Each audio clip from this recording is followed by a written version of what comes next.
Good morning, my dear students.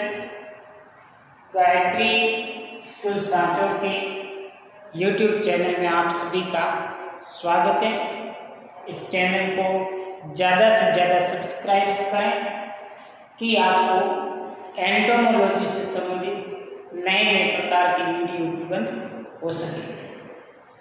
अपना topic चल रहा है कीट विज्ञान, कीटों की बाह्य संरचना, उसके लक्षण और उनका जीवन चक्र किस प्रकार का होता है और ये फसल को किस प्रकार से नुकसान पहुंचाने का काम करते हैं और अपन इसको किस प्रकार से नियंत्रित कर सकते हैं का अध्ययन आज करेंगे। तो आज का अपना कीट है वो है गेहूं का तना छेदक कीट। गेहूं का तना छेदक कीट जिसका सामान्य नाम है गुलाबी सुंडी के नाम से भी जानते हैं। गुलाबी सुंडी, इसका सामान्य नाम, इस नाम से भी इनको जाना जाता है। वर्गीकृत स्थिति क्या है?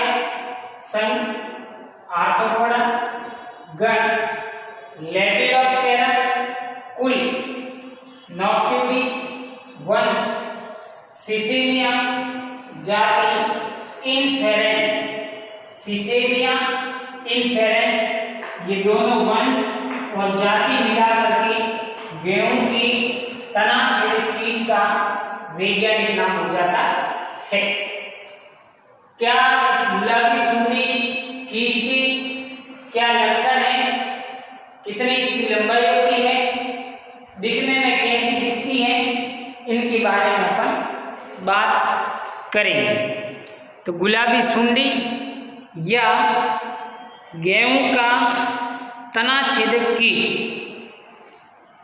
ये सामान्यतः उत्तर प्रदेश, मध्य प्रदेश, बिहार, राजस्थान और तमिलनाडु जैसे राज्यों में देखने को मिलती है। क्या लक्षण है इस कीट के? प्रौढ़ कीट, एडल्ट वयस्क कीट, सफेद से भूरे रंग का 10 से 12 mm लंबा होता है। पंख विस्तार 18 से 20 mm तक होता है। अगले पंखों के किनारे में काली लाइनें होती हैं और पिछले पंख है वो सफ़ेद होते हैं। ये इनके लक्षण हैं कि 10 से 12 mm लंबा, पंख 18 से 20 mm लंबे, अगले पंख के किनारे पर काली लाइनें और पश्च पंख है वो सफ़ेद कलर के होते हैं। ये इस कीट की विशेषता है। पोषक को देंगे कौन कौन से हैं? ये हैं चावल, मक्का, गेहूँ, जौ, ज्वार, गन्ना और रागी। ये समस्त प्लांट हैं इस कीट के पोषक प्लांट जो इनको संक्रमित करके रोग फैलाने का काम संपादित करता है। अब ये कीट पादप को कितनी क्षति पहुंचाता है उसकी बात कर लेते हैं। इस कीट की सुंडी हानिकारक अवस्था है। इस तरफ मैंने जीवन चक्र की 4 अवस्थाएं लिखी है। सबसे पहला एडल्ट यानी वयस्क होगा, वो अंडे देगा, अंडा सुंडी में परिवर्तित होगा। तो इस कीट की ये जो सुंडी अवस्था है, सुंडी जो अवस्था है, ये इनके जीवन चक्र की सबसे खतरनाक अवस्था मानी जाती है। ये सुंडी पौधे के तने में घुस कर के क्षति पहुंचाती है और प्रारंभिक अवस्था में पौधों की मध्य कलिकाएं सूखकर मर्त गोट डेथ हर्ट में परिवर्तित हो जाती है तथा ऐसे पौधों में बालियां सूख जाती है या फिर खोखली रह जाती है। तो ये गेहूं के प्लांट को ज़्यादातर क्या करती है? संक्रमित करती है। तो पौधे की मध्य कलिका खाता है और मध्य कलिका खाने के कारण इसका तना तो सूख जाएगा। तो तना सूख जाने के फलस्वरूप वो जो बाली बनी है वो या तो खोखली रह जाएगी या फिर बालियाँ सूख करके गिर जाती है। तो अब दाने, गेहूँ में दाने तो कहाँ लगते हैं, बालियों में लगते हैं, और बाली को एक क्षति पहुँचती, नुकसान पहुँचता है, तो ये कार्य ठीक नहीं होता। तो या तो बालियाँ सूख जाती है या फिर खोखली रह जाती है। ये कीट अप्रैल से जुलाई तक गन्ने की फसल को नुकसान पहुंचाता है। जुलाई से अक्टूबर के महीने तक चावल की फसल पर एक्टिव रहता है, और उत्तरी भारत में शुष्क मौसम में ये गेहूँ, मक्का और ज्वार पर आक्रमण करके काफ़ी हद तक क्षति पहुंचाता है फसल। तो ये कुल मिलाकर के पोएसी कुल के अधिकांश सदस्य हैं जो इन कीट से संक्रमित होते हैं, और अनाज उत्पादक वाली फसलों को ज़्यादातर नुकसान पहुंचाता है। इसमें अधिकांश गेहूँ, जौ, चावल और ये रबी की फसलें हैं, मक्का, गन्ना, ज्वार, ये आपकी खरीफ की फसल है। तो खरीफ और रबी दोनों की फसलों में ये कीट नुकसान पहुंचाता है पोएसी कुल के पादपों को। क्या है इसका जीवन चक्र? इनके जीवन चक्र की सामान्य 3 अवस्था है: अंडा, सुंडी, प्यूपा और प्रौढ़ या वयस्क। ठीक है, क्या है इसका जीवन चक्र, किस प्रकार से संचालित होता है और कैसे ये काम करता है। इनके जीवन चक्र की मुख्यतः 4 अवस्था है: एक अंडा, दूसरी सुंडी, तीसरी प्यूपा, और प्यूपा परिवर्तित हो जाएगा धीरे धीरे वयस्क या प्रौढ़ एडल्ट में। ठीक है, प्रौढ़ मादा पतियों तथा पतियों के आवरणों पर समूह में श्वेत रंग के अंडे देती है। कहाँ देती है? जो वयस्क मादा है, एडल्ट फीमेल है, गुलाबी सुंडी की एडल्ट फीमेल, ये पौधों की या तो पत्तियों पर या जहाँ पत्तियों से आवरण से घिरा हुआ तना होता है वहाँ पर ये अंडे देती है, एक बड़े से झुंड में, समूह में। मादा अपने एक जीवन काल में 400 तक अंडे देती है, और इन अंडों का हीटिंग टाइम यानी कि उष्मायन काल है वो होता है 7 से 10 दिन का। उष्मायन काल कितना होता है? 7 से 10 दिन का। उष्मायन काल का मतलब समझ गए आप कि भाई अंडा फूट करके सुंडी में बदलेगा। तो अंडा जब दिया है ना, उनसे 7 से 10 दिन के बाद अंडा हीटिंग होकर के उसमें से सुंडी है वो बाहर निकल पाएगी। इस कीट की सुंडी हल्के रंग की होती है, जो अंडे से निकलने के बाद प्रारंभ में लीफ शीत को क्षति पहुंचाती है। यानी कि अंडे कहाँ पर दिए हुए हैं इसने? पत्तियों, और वहीं पर पड़े हुए हैं, वहाँ से सुंडी निकलेगी तो ये सुंडी निकलते ही पत्तियों को खाना शुरू कर देगी। यानी कि पादप की पत्तियाँ हैं वो इस सुंडी के कारण, कैटरपिलर के कारण वो क्या हो जाएगी? क्षति पहुंचाती है। पूर्ण विकसित सुंडी की लंबाई 25 mm लंबी होती है, जो मोतिया या भूरे गुलाबी रंग की होती है। तो 25 mm इन सुंडी की लंबाई होती है, जो आपके भूरे गुलाबी रंग को प्रदर्शित करती है, ऐसा ही रंग में दिखाई देती है। जिसका शरीर चिकना होता है, बेलनाकार होता है, और सिर, हेड का रंग थोड़ा काला होता है। शरीर पर गहरे रंग के धब्बे होते हैं। लट अवस्था 20 से 30 दिन की होती है, यानी कि जो लटें होती है उस लट की अवस्था, इसमें जो सुंडी वाली अवस्था वो लटी है, तो आपकी ये अवस्था है वो 20 से 30 दिन तक रहती है। और पूर्ण विकसित सुंडी तने के अंदर ही कोशावस्था में बदलती है। यानी पूर्ण विकसित जो सुंडी है वो पादप के तने के अंदर ही रहते हुए कोसा अवस्था में बदलती रहती है और इस कर्मी कोश यानी कि सुंडी है वो प्यूपा में बदलेगी। कहाँ पर? तने के अंदर ही अंदर जो पोषक प्लांट है इसके चावल है, मक्का है, जिसके ऊपर ये संक्रमण करके बैठी है, वही सुंडी उसी तने के ऊपर ही ऊपर सुंडी से प्यूपा में परिवर्तित होगी और प्यूपा का उस समय रंग कैसा हो जाता है?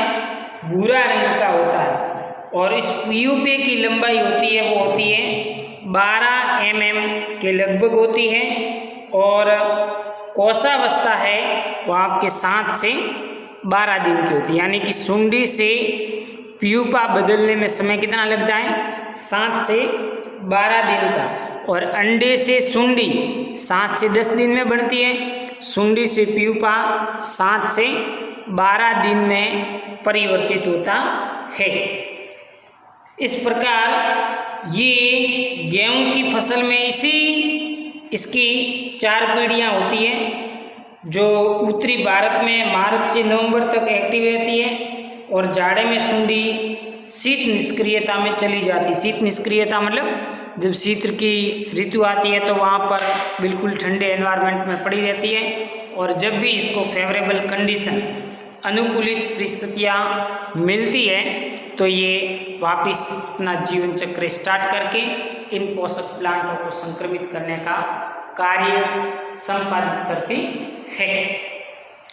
ठीक है, तो ये हो गया आपके सुंडी का जीवन चक्र, गुलाबी सुंडी का। सबसे पहले एडल्ट है वो अंडे देगी पत्तियों पर या पत्तियों के समूह पर।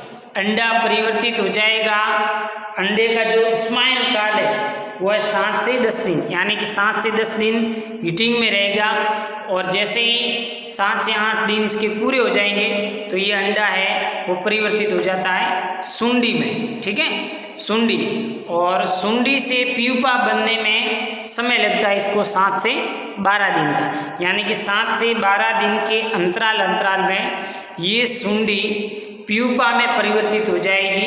कहाँ पर होगी?